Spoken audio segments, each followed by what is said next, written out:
dereng. Lah terus aku duka terus digugah Dewa Serani niku kok. Terus perang. Menang sapa? Nah niki masalah itu mriki niki. Ndara Janaka niku pelangkane Dewa Indonesia niku. Omong sing alon to. Alon. Ora iso kuwane. Dados ngenten lho. Niki warak Ndara Janaka dibuka kali Dewa Serani terus perang. Dewa Serani niku terus beto jempare ngampuh nika. Jempare iki tloroke Ndara Janaka kontalica sakniki lho. Janaka ilang nggih.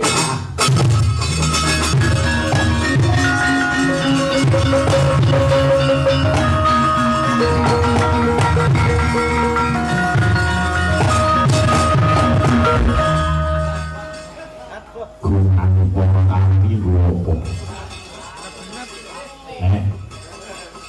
Kowe melu alon ngidul gandanmu iki opo? Dalam mangan kowe ngancani mangan. Jangan ngrekasane kok terus malah melayu iki ene opo? Oh, ora iso. Ora ngono Janaka iki kalah. Mangan apa ora madhep-madhep mangan.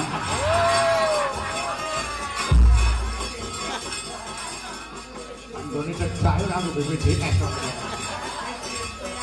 Udah wahyu kok mangan.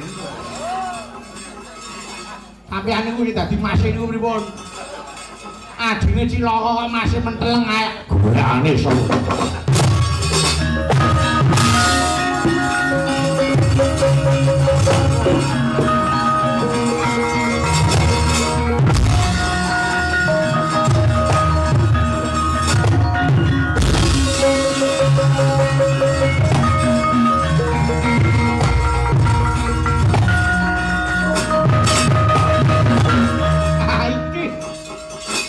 Pandhawa Werkudara. Ayo tak belake kelawan adimu Janaka. Pandhawa nandhang Sukerta. Ora patut urip ana ing bumi iki parep.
Subata marengkang suring perang ngodhani arum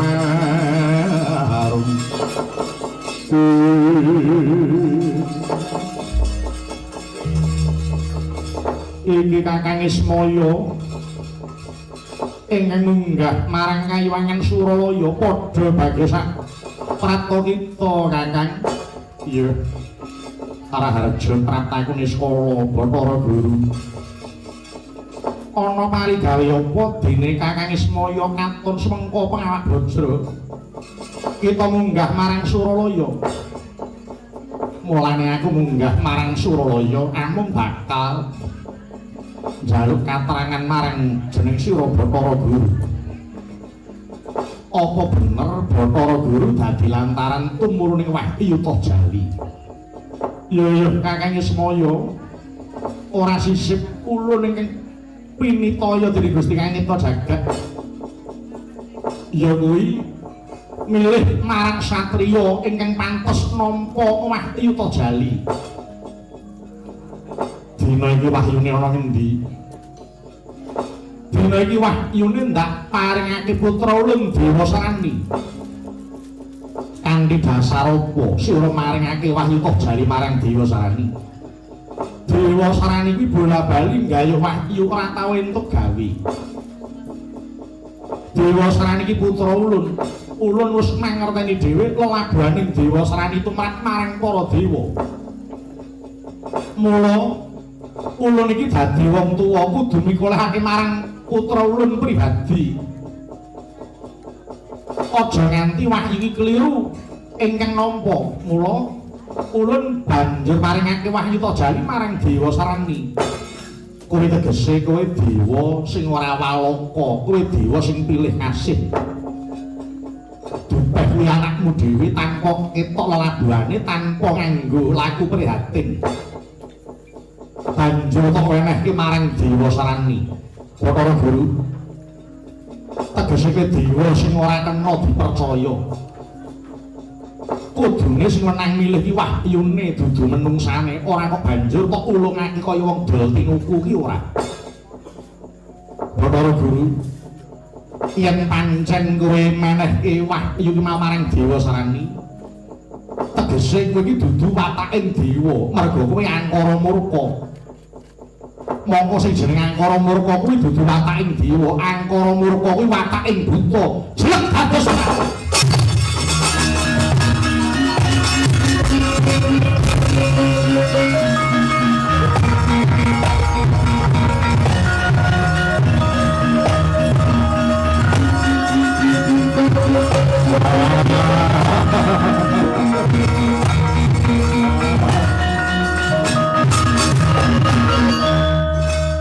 Kakang Ismaya, aku aja tok sedake kaya ngene.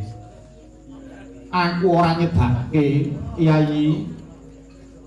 Aku ora nyedake, ya mung pun Kakang nyebut. Watak angkara murka kuwi dudu wataking dewa, kuwi wataking buta. Mula sira banjur jelek dadi buta. Kuwi tegese lair utusaning batin. Aku waten Kakang, aku aja dadi buta kaya mengkene iki. Yen sira kepengin luar saka penandang, ora njaluk pangapura kelawan Ismaya, nyuwun pangapura marang Gusti Kangita Jagat. Lamun lair itu mesti batin anggon nyuwun pangapura, ing kono bakal pulih sing dadi wujudmu. Tansah marpamoring sukma sinukma ya winah ya ing asepi sing pentol ing kalbu pambukaning warana paraleng saking liyep layaping aluyuh.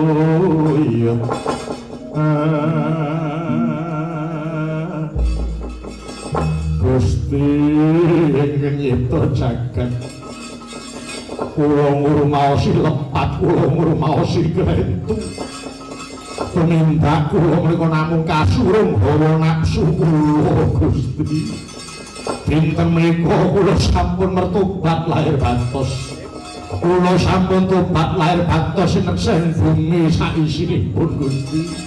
Mugi paduka Gusti kula ana dhateng panandhang kula Gusti.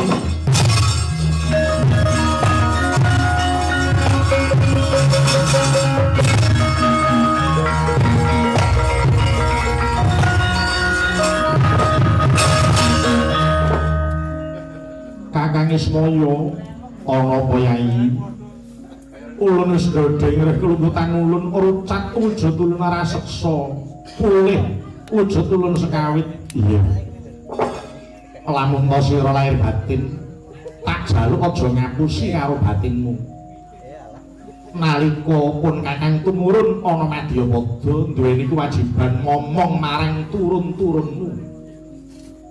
Sira yayi ing kajibah ngreksa marang jejeking adil lan bener ing jagat lantaran sira lungguh dadi dewana Suralaya. Mula dina iki kepiye reka dayamu bisane wahyu toh jaliwal saka tanganing Dewa Sarani. Ya ulun sing bakal budidaya kakang.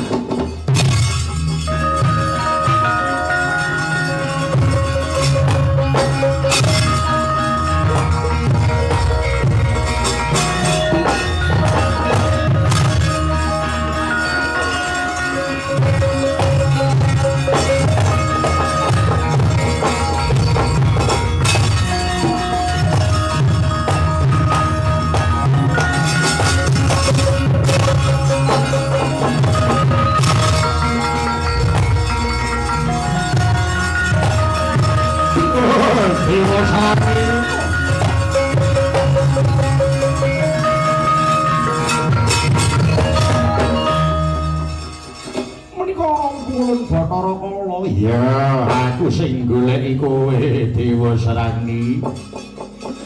Inggih. Wonten napa? Aku krungu kabar jare wis nampa Wahyu Jali.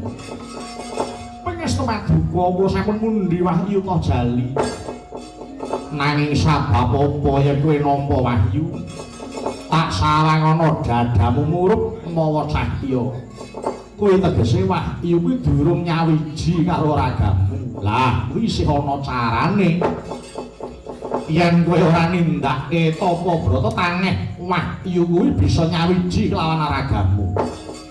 Oh, ngeten ya. Monggo yen kowe tapa brata, Wahyu wis ana ragamu kuwi muspra. Mula karepen kanggo nedhi tapa bratamu kuwi ketampa dening Gusti apa ora? Ora diage Wahyu Jali tak jaluk. Mangko yen wis sekirane tutup nggonmu tapa brata Wahyu ki mengko bakal goleki panitisane dhewe. Kuwi malah wadine luwih awet, kowe luwih wibawa, tur dasare kowe bakal luwih sekti tinimbang saiki iki. Oh nggih. Mawi cara menapa kula ngulungaken Wahyu Jali? Nek napa candriyamu mengko Wahyu Jali bakal loncat dhewe saka ragam.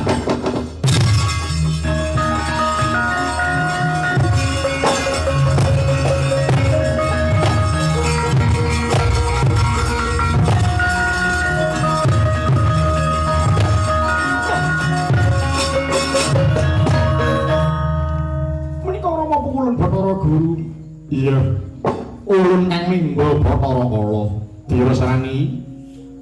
Jeneng kita ora pinesti nama Wahyu Jali. Nyatane Wahyu isih wujud. Ora bisa nyawiji marang raga kita Dewa Sarani. Mula aja gelo ati mbok menawa Wahyu Jali iki dudu pancenmu Dewa Sarani.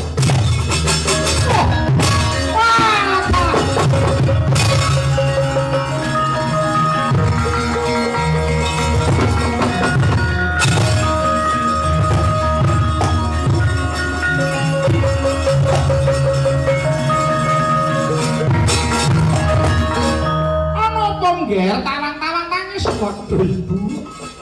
Wahyu Jali ora saking raga kula. Kapundhut wangsul dening Rama Pukulun Bathara Guru Katopit.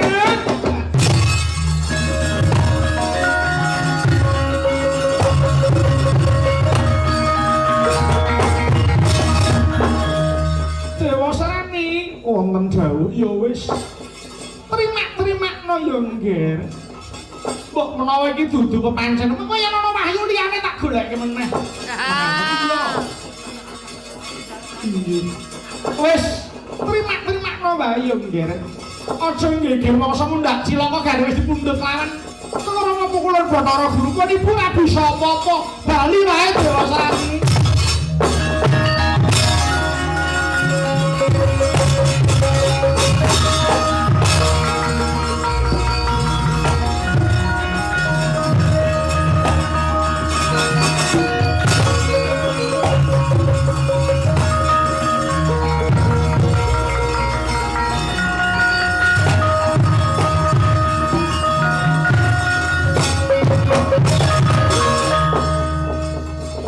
Ismaya ana apa Yayi? Wahyuta Jali. Ulun pasrahke marang Kakang Ismaya mangsa Bathara satriya sapa ingkang bakal nampa Wahyuta Jali. Ah, pecandhak.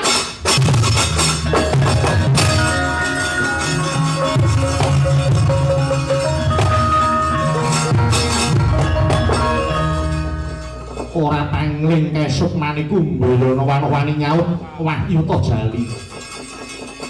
Kumbayana tumindak muculika. Sing tok saut kuwi dudu Wahyuta Jali, sing tok saut kuwi celeng.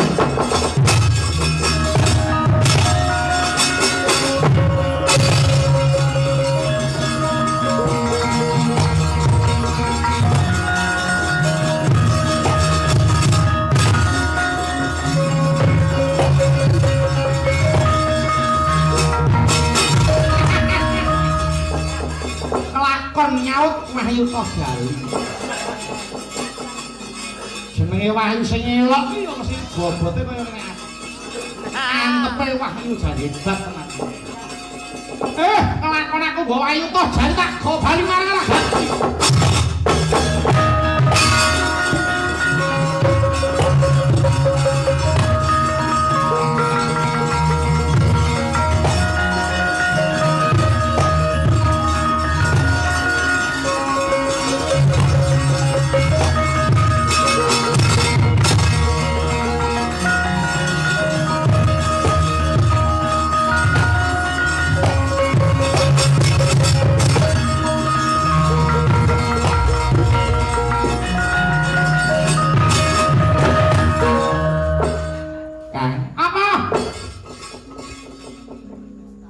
Kang endi? Golek Wahyu. Kowe kang endi? Golek Wahyu. Wis entuk gawe. Wis. Lho, Wahyune semene gedene. Cilike ngantep rasane. Alah, Mbak. Alah pikir iki. Kuwi Wahyu apa? Toh Jali ngono. Apa rumah sana dikira Wahyuta Jaya, ayam goreng kayu. Iki Wahyuta Jali. Alah mbok yo didelok dhisik. Ah, Wahyu kok didelok. Wahyu iki dipuja, ya toh? Karep ben mlebu marang ragane pun Kakang. Wis para saen. Iki Wahyuta Jali. Wah!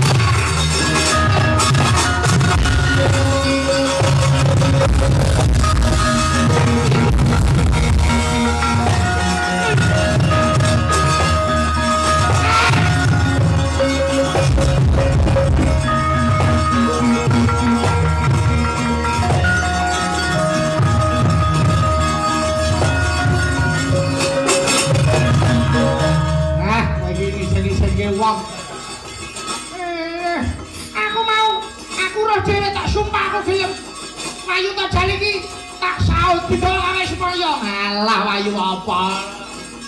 Wahyu kaya ngono iki Wahyu ngendi? Iki Wahyu genjing jenenge ora Wahyuta Jali. Ah piye? Ah wis ora bejaji, jagake ngoyo-ngoyo. Ah, bali wae kowe.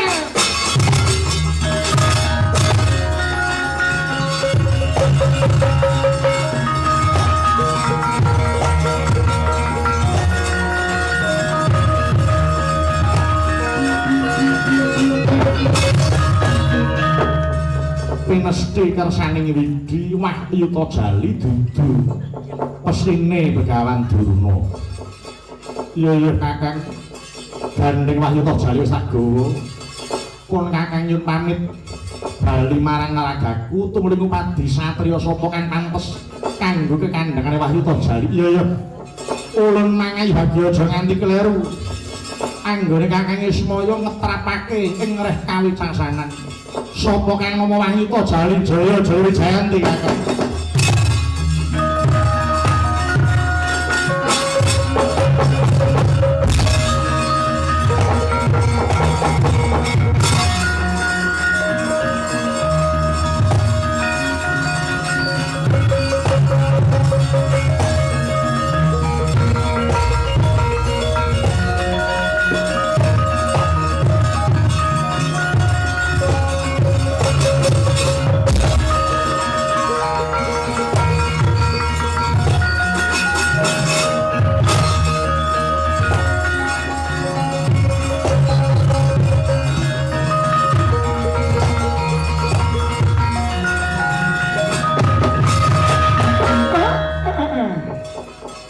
Ganio biyo-biyo aku banget ngaturke penuwun dene wis nunggu marang ragaku iki.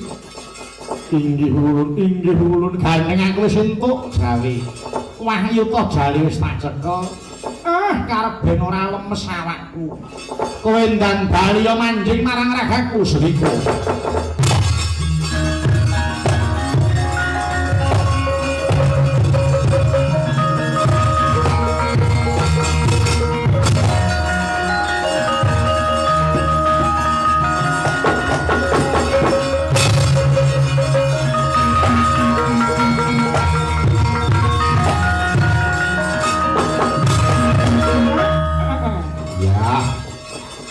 Aku tak ngangelang jagat. Aku tak golek sisik melih. Satriya sapa sing pantes nampa Wahyuta Jali?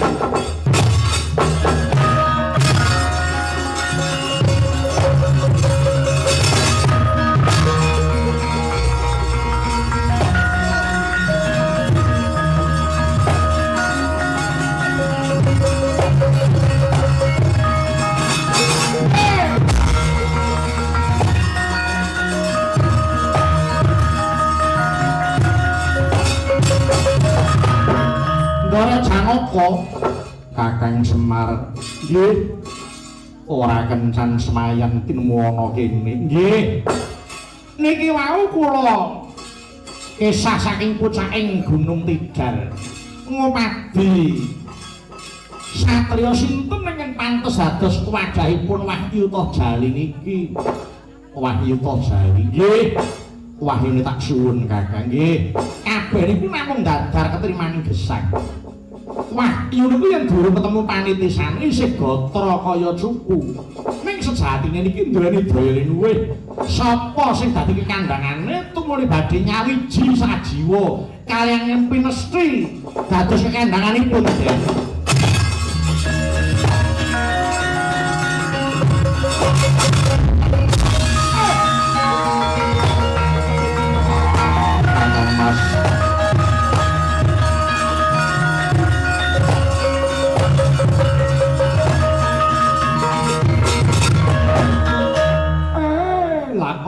Nglumpuk ten mriki. Saking pundi, Den? Aku milane jlamprong. Pengopanae dirasani kontal budi aku malah ketemu ana kene. Kaya dituntun sing gawe. Sami kalian kula Kakang Mas Mentas Brontoyuda